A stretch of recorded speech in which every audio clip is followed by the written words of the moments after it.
So, Michael Jackson says, I'm a lover, not a fighter. Well, I say, I'm a lover and a fighter. I'm a fighter. The nature of my name, Kelly, Kelly, little white girl name sounding Kelly, means brave soldier, warrior of the king. I've been fighting a good part of my life.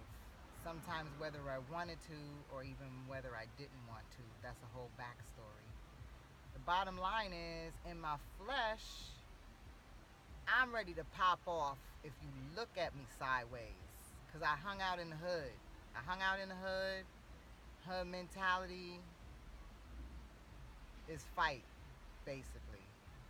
Don't disrespect me or I'm going to disrespect you. Everybody's hard. Everybody has sort of a chip on their shoulder. Shall I say thug mentality. No judgment. But that's what I hung with and still hang with. The thugs. Because that's the only place where I was accepted. I wasn't accepted in my all-white school because I was black. I wasn't accepted in my all-black church because they said I acted white.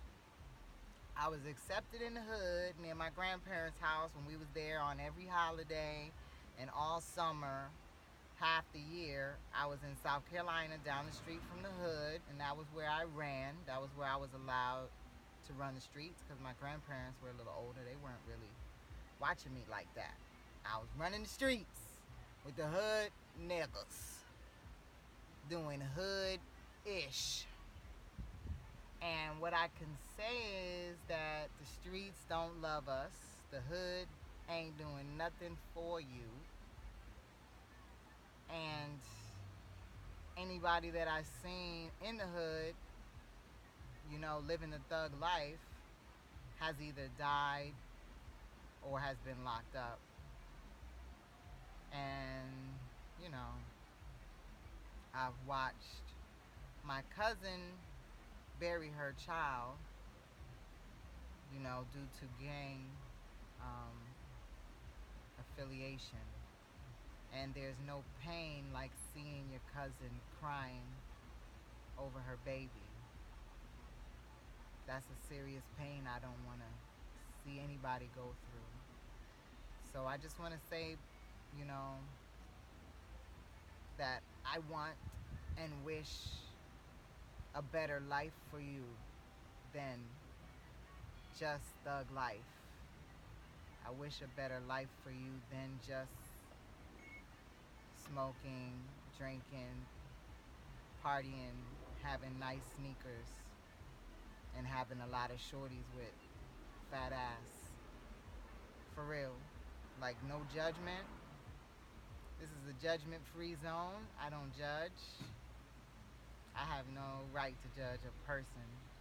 I'm just saying, it's been a few times lately, the past year and some change, I've been tested by people, women, two women in particular, that just, as you say, they say fighting words every time I see them. I've been keeping my peace. I'm a hippie. I got my flowers in my car and whatnot. I'm smiling. I love everybody. But folks come around and they want to test your patience. And if you hood like me, a real G, when somebody disrespects you, like they got one time, one, and from there, you just shut it down because, oh, I don't want to look like a punk. Because, oh, you disrespected me. Well, I'm thankful that I can say that I have matured enough and grown enough that I don't see somebody threatening me or disrespecting me. Someone disrespecting me or talking crap to me. I don't see that as a threat. Like, I can continue to walk in my peace, and I've done it. What I'm telling you is, if I can do it, you can do it. If you would see the way these two women have been coming at me in the past year, anybody that knows me, I swing first and ask questions later. But like I said, that's not getting me anywhere. That's not getting me anywhere. That's going to get me in jail. or killed, or somebody's going to try to take me out because they see me as a threat. It doesn't get you anywhere. Like I said, most of the people that I know are living life, is serving life sentences, 13 bodies. It's not cool, man. God needs you. Your children need you. You need you. You don't have to stoop to somebody else's level. All this posting of fights on the internet is really ridiculous. I'm just going to say it, it's ridiculous. And as black people, we should not be supporting other black people fighting each other. We are tearing down our own race, disrespecting our own race, and then we wonder when other people don't respect us. Again, this is a judgment-free zone. I'm not judging.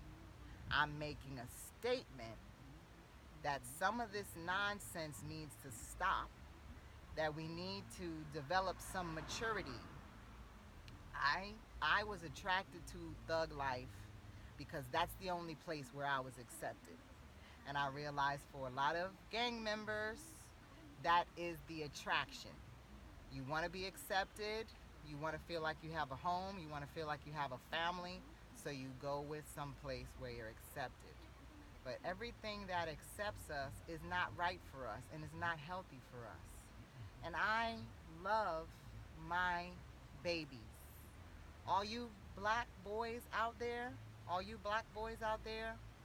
y'all are my babies. Like, I feel y'all in my heart the same way I feel my 3 black sons, the same way I feel my father, my grandfather, my baby brother who's taller than I am.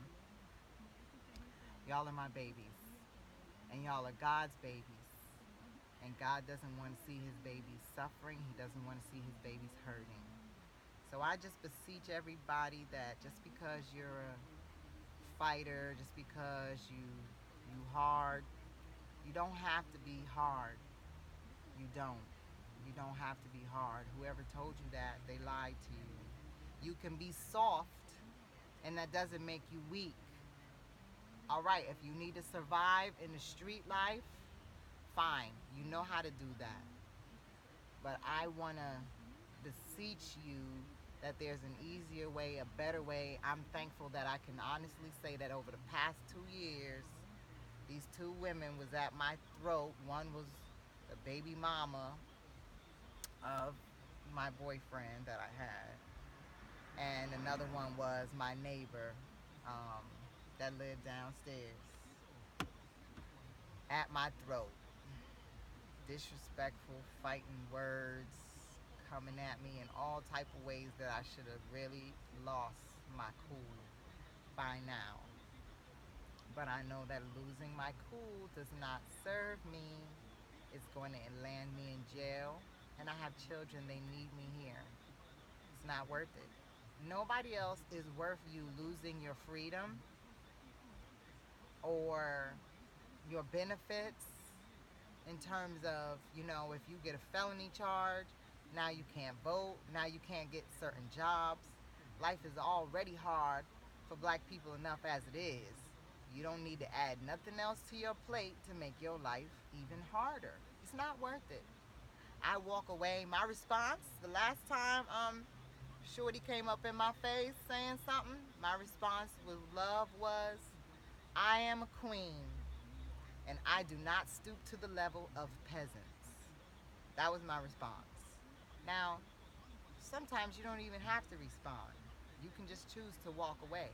In this case, she was running her mouth a little bit too much, and I needed to give her a little response because that's just what I did. Anyway, I just want to encourage you to walk in love and don't stoop to other people's level. Don't let somebody else stoop you to the level where you got to catch a case, where you got to come out of your character, where you got to look like a clown on the sidewalk fighting in the street. Like, come on, y'all. We're kings and queens. We're kings and queens. Let's dead all this fighting stuff. Let's learn how to communicate. Let's learn how to respect each other. Let's learn how to build each other up, big each other up. All of us are struggling. All of us are broken. All of us are wounded. And all of us are learning how to heal from certain things. So we need each other. Bottom line, we need each other. We need to be drawing strength off of one another and giving each other life, not death. Please, I beseech you. I love you, and God bless you.